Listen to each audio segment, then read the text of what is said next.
नमस्कार, आप देख रहे हैं सत्य हिंदी और मैं हूं आपके साथ कृति सिंह। अमेरिकी न्याय विभाग ने रविवार को जेफरी एप्स्टीन से जुड़ी फाइलों में से हटाई गई एक तस्वीर फिर से वेबसाइट पर डाल दी, जिसमें अमेरिका के राष्ट्रपति डोनाल्ड ट्रंप नजर आ रहे थे। दरअसल इस तस्वीर को हटाने के फैसले पर काफी आलोचना हुई थी, जिसके बाद विभाग को कदम पीछे लेना पड़ा। मामला तब ज्यादा गर्माया जब न्याय विभाग की पब्लिक वेबसाइट से एप्स्टीन से जुड़े 16 दस्तावेज अचानक गायब हो गए। ये फाइलें पोस्ट होने के एक दिन के भीतर ही हटा दी गई थी। आपको बता दें कि जो तस्वीर हटाई गई थी, शुक्रवार को वो तस्वीरें वेबसाइट पर डाली गई।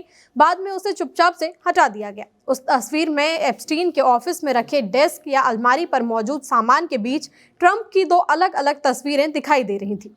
एक तस्वीर में ट्रंप कई महिलाओं के साथ नजर आ रहे थे। दूसरी तस्वीर पहले ही काफी वायरल हो चुकी है, जिसमें ट्रंप अपनी पत्नी मेलानिया ट्रंप, जेफरी एप्स्टीन और उसकी अब दोषी ठहराई जा चुकी सहयोगी घिस्लेन मैक्सवेल के साथ खड़े दिखाई दे रहे हैं। तस्वीर हटाए जाने के बाद न्याय विभाग ने सोशल मीडिया प्लेटफॉर्म एक्स पर एक पोस्ट करके एक फैसले की वजह बताई।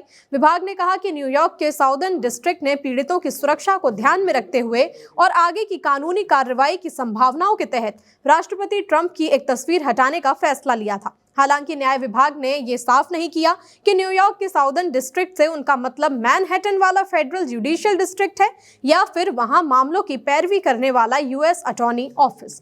तस्वीर हटने के बाद कई लोगों ने सवाल उठाए और विभाग की आलोचना की। लोगों का कहना था कि क्या जानबूझकर कुछ जानकारी छिपाई जा रही है। इस पर न्याय विभाग के अधिकारियों ने साफ सफाई दी और कहा कि तस्वीर हटाना एक तय प्रक्रिया का हिस्सा था और इसका मकसद पीड़ितों की सुरक्षा था, न कि किसी तरह की राजनीतिक सोच। तस्वीरों को लेकर सफाई देने के साथ साथ न्याय विभाग ने यह भी कहा कि एप्स्टीन से जुड़े ज्यादातर रिकॉर्ड अभी सार्वजनिक नहीं किए गए हैं। विभाग की फैक्ट शीट के मुताबिक लाखों पन्नों की सामग्री अभी भी जांच के दायरे में है, जिसमें तस्वीरें, दस्तावेज और इस बदनाम फाइनेंसर से जुड़े कोर्ट रिकॉर्ड भी शामिल हैं। Deputy attorney general Todd Blanche ने कहा कि कांग्रेस की तय की गई समय सीमा के भीतर सभी दस्तावेज जारी नहीं किए जा सके, क्योंकि ऐसा करने से एप्स्टीन के शोषण के शिकार लोगों को नुकसान पहुंच सकता था। उन्होंने साफ कहा कि हम सब भी कागजात देख रहे हैं और पूरी प्रक्रिया चला रहे हैं और इसका एक ही मकसद है, पीड़ितों की सुरक्षा करना। उन्होंने ये भी बताया कि हजारों रिकॉर्ड ऐसे हैं जिनमें बेहद संवेदनशील जानकारी है और हर एक की अलग अलग जांच जरूरी है। न्याय विभाग के मुताबिक इस समीक्षा में 200 से ज्यादा वकील लगातार काम कर रहे हैं और ये प्रक्रिया विभाग और न्यूयॉर्क के साउदर्न डिस्ट्रिक्ट मिलकर कर रहे हैं। अधिकारियों ने कहा कि रिकॉर्ड की भारी संख्या और उनकी संवेदनशीलता की वजह से खुलासा धीमा जरूर हुआ है, लेकिन इसे पूरी तरह रोका नहीं जाएगा। शुक्रवार को न्याय विभाग ने जो शुरुआती दस्तावेज जारी किए, उनमें तस्वीरें, इंटरव्यू की ट्रांसक्रिप्ट, कॉल लॉग और कोर्ट में दाखिल कागजात शामिल थे।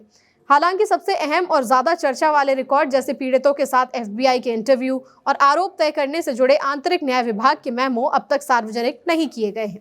बहरहाल अभी एप्स्टीन फाइलों को लेकर कई बड़े खुलासे होने की उम्मीद है। जो कुछ भी होगा हम आपको बताते रहेंगे। तब तक के लिए देखते रहिए सत्य Hindi. Copyright disclaimer under Section 107 of the Copyright Act 1976. Allowance is made for fair use for purposes such as criticism, comment, news reporting, scholarship, and research. Fair use is a use permitted by copyright statute that might otherwise be infringing.